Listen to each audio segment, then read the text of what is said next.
Hey, this will be probably the final update for the Alameda fire, South Open Chain fire, and the Slater Devil fire. Stay tuned.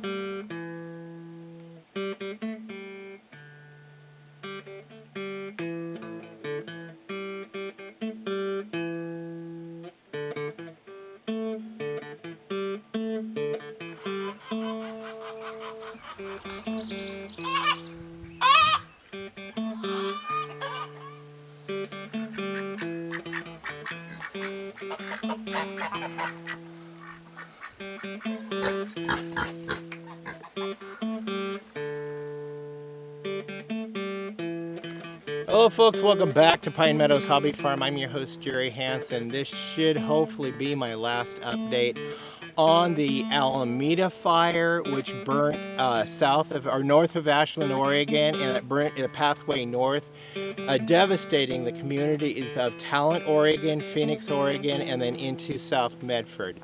So also the South Open Chain fire, I'll cover a little bit on that, and the Slater Devil fire, the fire in which my son, who is a wildland firefighter, is currently working on. So as far as the Alameda fire, that fire burnt 2,666 properties. Of those, 2,491 were residences, so that's how many people were displaced by this wildfire. Cleanup is beginning, but people cannot go in and actually do the cleanup and start rebuilding process until the state and feds come in and rid the sites of hazardous materials such as the possible remnants of heavy metals, dangerous lines, and also some asbestos. So those are all dangerous. So they need to absolutely make sure that's cleared out. And then they're right now processing a place on which to dispose of those safely. And then it won't be for a long time till people can actually return back to their lots to start cleaning up and rebuilding themselves. Of course, not only residences were destroyed during that fire, we have also 171 commercial buildings. That's jobs lost. That's jobs lost. So the communities are hurting really bad, both on a personal sense and in a financial sense. So I ask you guys, please, if you can, please reach out and give a donation to a reputable foundation. They're www.asantefoundation.org. They've managed to raise several thousands of dollars, and this goes directly to relief on the fire victims. So please, please share this video, get it out there, and these people are going to need some help. A lot of people did not have insurance, as there was a lot of mobile home parks that were destroyed, and personal family that we're helping out, they fell in that category. They did not have fire insurance and they lost everything. So my wife and I decided to adopt that one family and dedicate all of my YouTube revenue and any revenue that I receive from any sales of products I have sell down below to that family through the end of the year. So that helps give them a kickstart at least coming up with a down payment for a new place, and then they can continue paying. But housing shortage is a problem. We've got people living in their cars. We're going into winter months.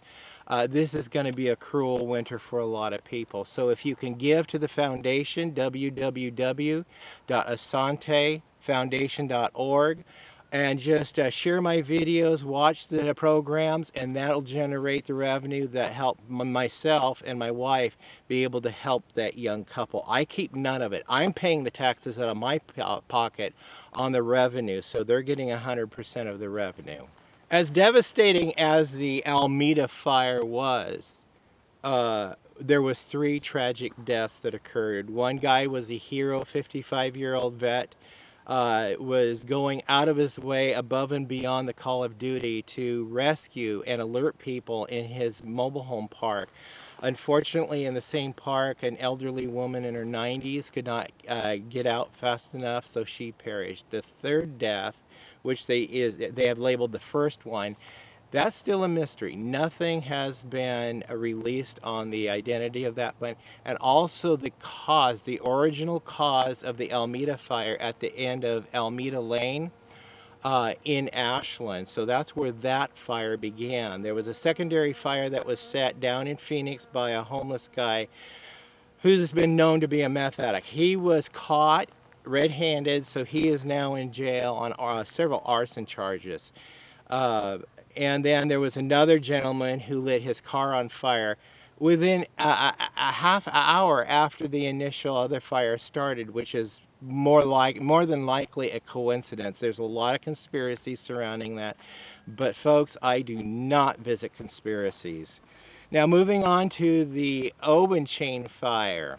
Good news, it's 96% contained. It's burnt so far 32,671 acres. They've lowered the evacuation levels around the fire, except for in some small pocket areas where people can now return to their homes. It's going to be a long, cold winter for a lot of folks. So we're expecting heavy rains coming up on Thursday. Anticipation of maybe 3 inches or more, and with the heavy rains comes problems. Number one is, with that heavier rain filtering down through all the ash and debris in the towns where they were burnt, and a lot of residences were torched, well, there's a lot of material that is toxic in those residences. So there's going to be probably a potential for an ecological disaster that I'm foreseeing. Bear Creek runs right down through the center of our valley.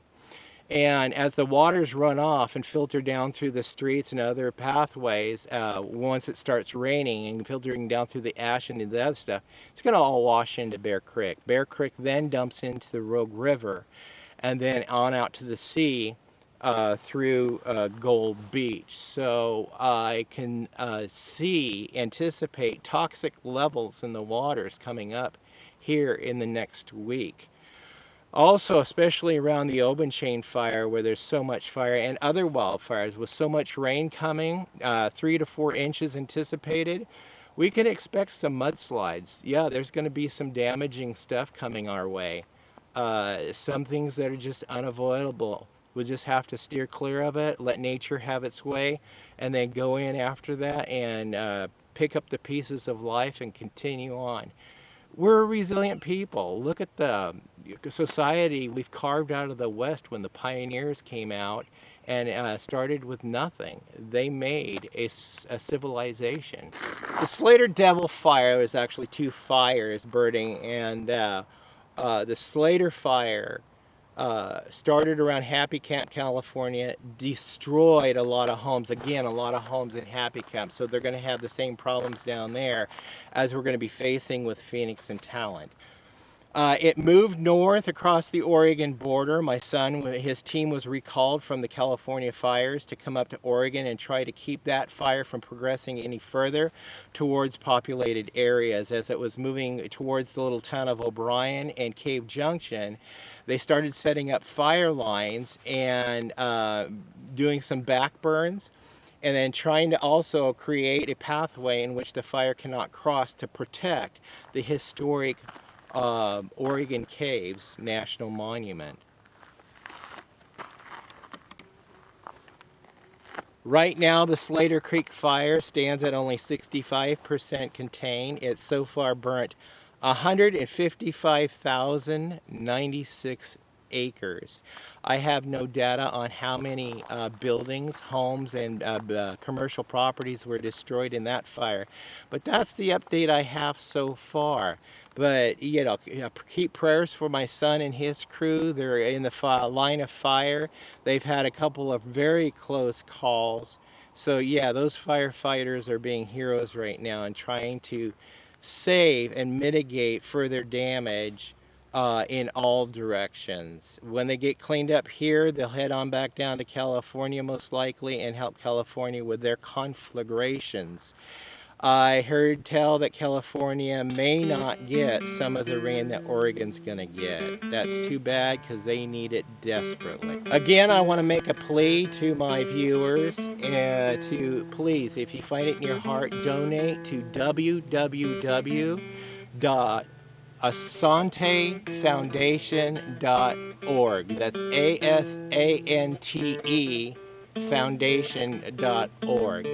Hey, always remember, be safe, and please be kind. We'll see you guys in my next adventures on homesteading. Bye-bye.